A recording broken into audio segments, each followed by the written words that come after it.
And we return once again.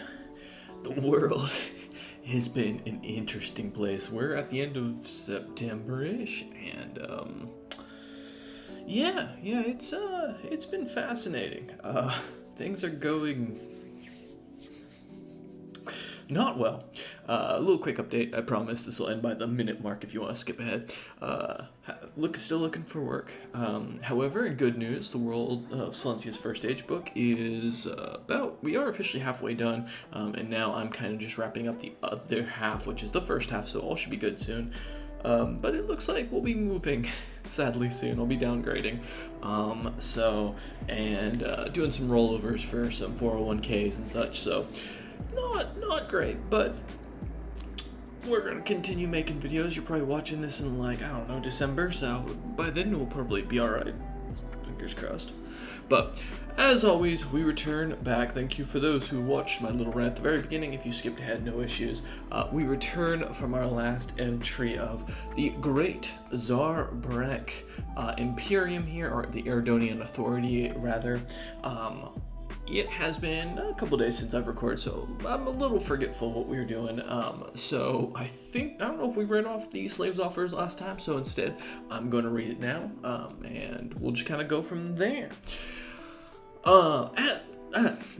As the science ship Abiding Supplicant approaches the vessel detected near 10 Tempest 2, again, it's 10, man, this keeps happening. The crew's initial scans reveal an unusual configuration. While the ship shows no immediate signs of hostility, its erratic power fluctuations and faint signal patterns raise questions. Moving in closer to investigate, the captain, Heljus Tarev attempts to open communication and focus these sensors on the vessel. Unsure of what they might find aboard. Man, my reading today is a little off. Give me a second here. Let me take a moment. Not sponsored by water, sadly, though. You know, hey, if a water company wants to sponsor me with how much I drink, I'm down. As our vessel draws closer, the ship's transport flickers to life, identifying itself as the Zygarian slave transport. A haughty voice soon follows, its owner speaking with the confidence of a seasoned trader. The captain makes no effort to hide his business, openly boasting about his valuable ultramite cargo and offering a lucrative deal. Though the nature of the trade is apparent to some, others might see an opportunity be in negotiation. Pragmatism and exploitation. Okay. However, there are those among the crew who only see an injustice that must be corrected. Ugh. All right, we're gonna get better as we go on. Don't worry, I promise. It's good to know the Ultramites are in this, but we're currently burning cash, so we can't accept anything. So, where were we? Last time I played this was before I launched my new Commonwealth of Man run in the background, as I do play this actually quite a lot in my free time. It looks like we're fine. We're just kind of filling in roles for the most part. Okay. Our little farm planet is needing an upgrade, but we're broke. Understandable. We have a trade empire kind of building up in the background here to try and, I assume, right up our trade a little bit more. Okay, and then we've got our energy credit planet, which just honestly needs some time to get people growing on it. Alright, cool. So, not too bad. We're looking alright. Our fleet, we haven't started doing any upgrades yet too, which, I mean, not unique upgrades, I should say. For those who are curious what we're running, pretty simple. Looks like kinetic and lasers. We're just doing a kind of a mix of each for now. Our admiral is getting promoted. Amazing. Sedawa Resolved. So last time I believe we had decided we were going to try to vassalize our friend here. And I'm kind of tempted to, because they are weaker than us, but we're not strong enough in other rates to do so. Okay. Alright, well, if that's the case, that's fine. For now, we need to pick our next tradition. We've done diplomacy, we've done supremacy. I think domination is our next big focus, just to kind of get that hegemony build that we have been kind of working towards. So, while not the greatest, isn't too bad. If we do not impose our will on others, they will inevitably impose theirs on us. Give us a little bit more worker pop resource, slave pop output. Overall, just not too bad of a setup. So with that in mind, we still need to get our other resources up and running, but as we kind of start to, honestly, I'm kind of tempted. How strong are you? You're also pretty weak. It's the problem with these dudes. Yeah, the herd here is quite capable. But they are in another war right now.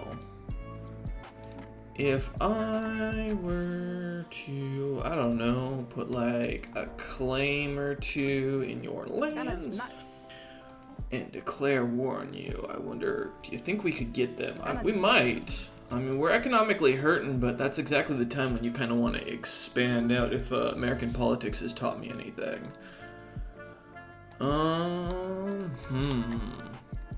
Well, let's pump out a few more dudes from here and see if that will help us at all. We're kind of building up in here. I'm not going to do too much for the time being, because we need to let our resources kind of balance out. I guess to increase our farming support here. But that will kill our economy and will require us to take more consumer goods. Whoa, don't crash. Please don't crash. Oh. Whew. I thought that was a crash. I was like, oh, no, we can't do this now. Honestly, I think interstellar combat wouldn't be a bad idea to pick up for the fleet command limit, just increase that a little bit more. And then, I mean, the Grand Archive would be nice to pick up, but I don't see a real reason. And then we don't need habitability yet, so let's get that. Do we have any tech that's coming that's going to... These is just going to improve our energy, so it's not going to be something for our big fleet. So for now, I'm not going to do anything with that. We're just going to focus on kind of getting these guys down here, and then they're in a war anyways. Oh, it's just my go jog alarm. One moment. Don't want it to persist. My jogging schedule has kind of changed up this week, so I was jogging every day. Now I've started jogging only on the weekends, because doing 2.5 miles every day in your 30s, I mean, it's probably easier for people who've been doing it for a while, but I'm getting old, so, yeah, I think we're going to go ahead and declare war here. We're going to war. And the reason why is I think we can get a couple claims here. Ideally, I think one of the things we'll need to do is build up a little bit of an army hub. So we'll do 10. That should be more than enough. Alright, Dyson swarms are done. Honestly, the research complex might not be a bad idea, although so would the market analytics. Ooh, let's get the research complexes. We're gonna need them long term, I think, so let's try and grab them. Alright, cool. Let's keep going. This is not the epic music for a war, but I don't have... Actually, you know what? Here, we'll be right back. Alright, hopefully that sounds good. Live audio change in the middle of a video. I don't have time to... I can't test the recording because I'm already recording, so hopefully it sounds alright. If it doesn't, you know, let me know in the comments.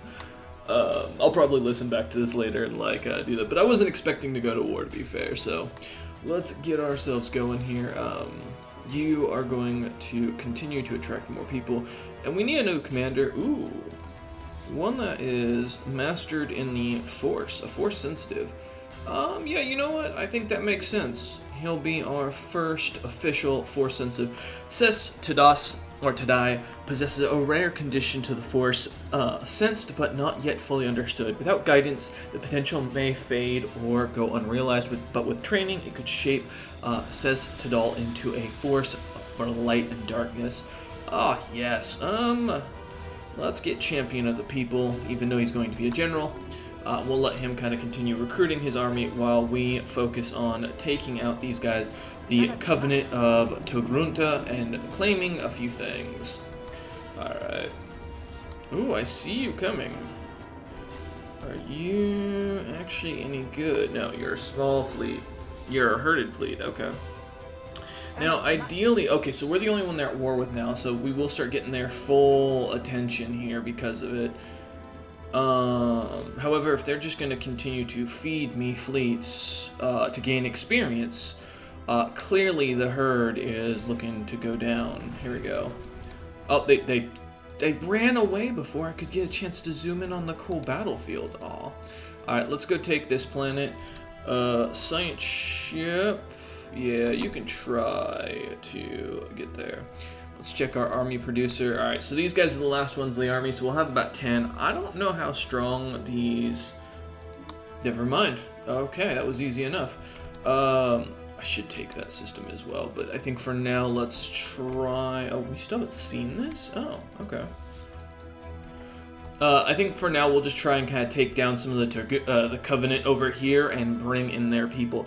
Now, before we move forward, because we do have the species here that we can see, we do have them listed as indentured servants. So for the viewers at home, should we keep them as this, or should we set like, oh, you've served us for like 100 years or so, now your people have been recognized, or should we give them the right to leadership so they can prove themselves not slaves? You know, I'm kind of curious what you guys think for the domination hegemony. Let's continue to make some claims down here on them. Because there's no reason not to. Also, now, ooh, I do see you there, good sir, yeah. So we're going to have to fall back after we finish this up. Alright, falling back. So I think what we're going to do is we'll send the army down to here for now, and then once we get back to conquering through here, we'll go ahead and, actually, since we're going that way anyways, let's just, you know, get a claim here, because at this point, we're kind of tired of them having a base on our border, so screw them, right? And we're pretty much fine. I think we're actually over-tacked. Which, okay, please don't. Alright, they're going to be dumb and actually go and attack me. Fantastic. Get in there, boys. Let's see what we can do. There you go. Get them. And as we see the battle commence, warning, flashing lights. Oh, they ran away again. Okay. They don't want to fight me for some reason, which I do find kind of entertaining.